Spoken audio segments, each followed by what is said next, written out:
This is Sunder Nursery, an iconic cultural space located in the heart of Delhi. Ask any Dilliwala about their favorite amalgamation, and the answer almost always would be winters, Delhi's public lawns, and the city's built heritage. Among some other places that fit this bill, one of the most prominent ones today is Sunder Nursery, a redeveloped Mughal era garden whose footfall for this year hit 1 million last week. Sunder Nursery opened its gates to the public in 2018 after a decade of painstaking conservation work.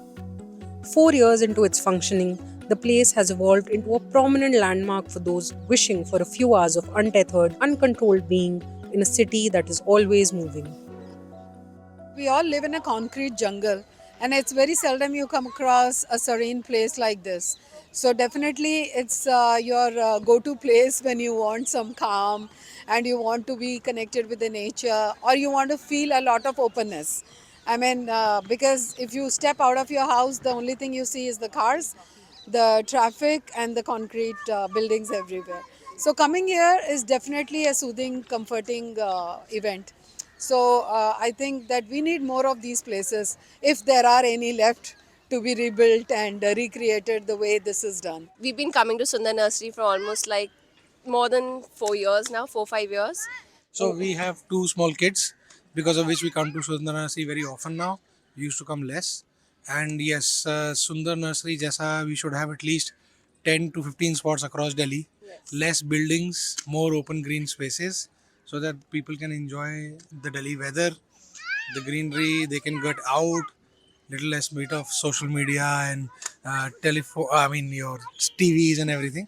So Sunder Nursery is a definite yes. We at the Aga Khan Trust for Culture have been very, very humbled by the fact that Sunder Nursery has become the favorite go-to place for families from citywide and even further destinations. I mean, our projections when we created Sunder Nursery was that the park will see about 250,000 visitors this year.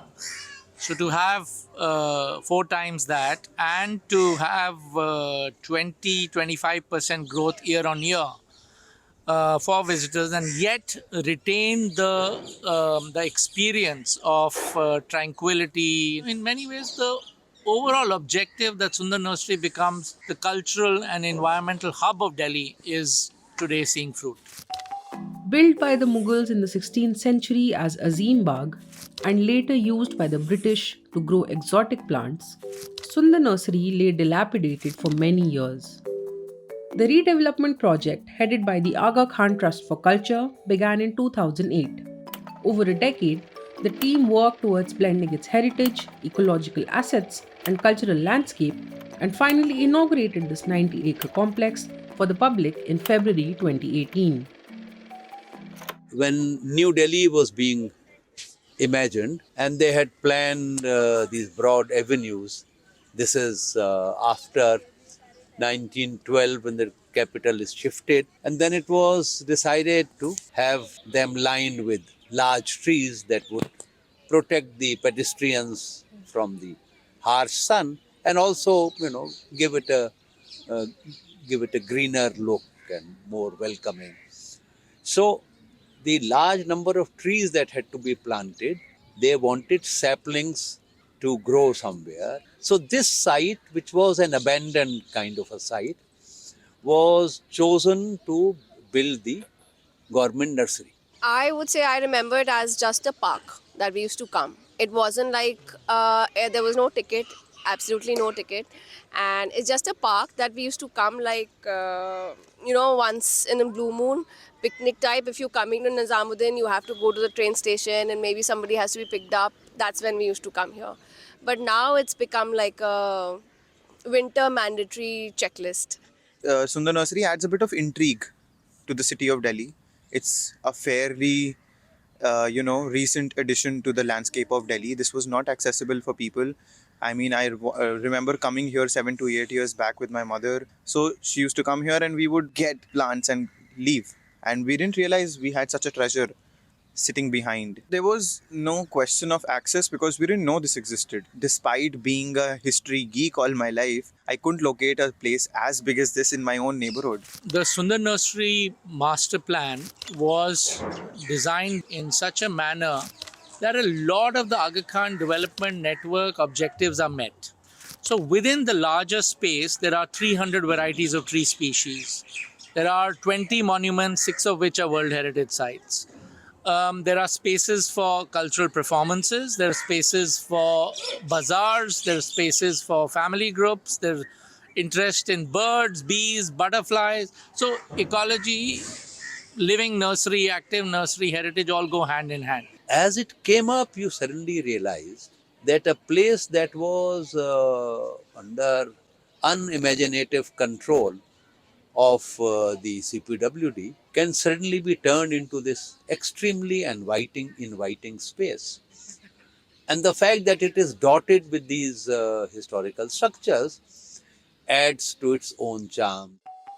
Ever since its reopening, the Sunder Nursery redevelopment project has won several international accolades. For many, it represents the economic potential of heritage and highlights the urgent need for more open spaces in the capital. In a city which is increasingly getting devoid of open spaces, almost all the open spaces that existed are being encroached upon and being repurposed. So this is a phenomenally welcome space. How can you have a city which doesn't have these kind of spaces? And the fact that you have 1 million visitors plus coming here every month tells you how deeply felt was this need. बहुत ज़रूरी है ऐसी open space, इतनी बड़ी space Delhi में कोई है नहीं और Delhi needs space like this, vast spaces where we can have picnics and all. चाहिए, ज़रूरी है, बहुत एसेंशियल है. अच्छी ऑक्सीजन यहाँ पे मिल रही है. दिल्ली में जितनी प्रॉब्लम हो रही है पॉल्यूशन की वजह से, यहाँ आना बहुत ज़्यादा बेहतर है. जो मेंटेनेंस सर्विसेज है बहुत अच्छी है, बहुत साफ़ सुथरा है दिल्ली के हिसाब से, क्योंकि दिल्ली में आप किसी भी पार्क में जाओ इतना साफ़ सुथरा कुछ नहीं मिलता. I think public spaces are more important. We are tired of going to malls because malls are again like the repetitive thing. What are we supposed to do in malls? So I think kids want to explore, and there's a lot of history attached to places like this. For us, this is a space for everybody, and it's quite interesting that people in extremely fancy cars come here for a picnic with their families, and sometimes 3 or 4 generations, and as do people in e-rickshaws, and 74-75% of our visitors still use public transport. And for us, it's been very important to make sure that access to the park remains affordable to all while we ensure financial sustainability. You know, the good part is that even when on days when there are 12 to 13,000 visitors a day, there are still spots in Sunder Nursery where a lone woman traveler can sit quietly under a tree and read a book.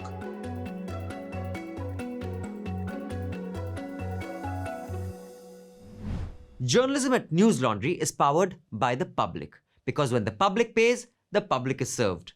Visit newslaundry.com/subscription and pick a payment plan of your choice. Pay to keep news free and independent. Your future, and indeed the future of democracy, depends on it.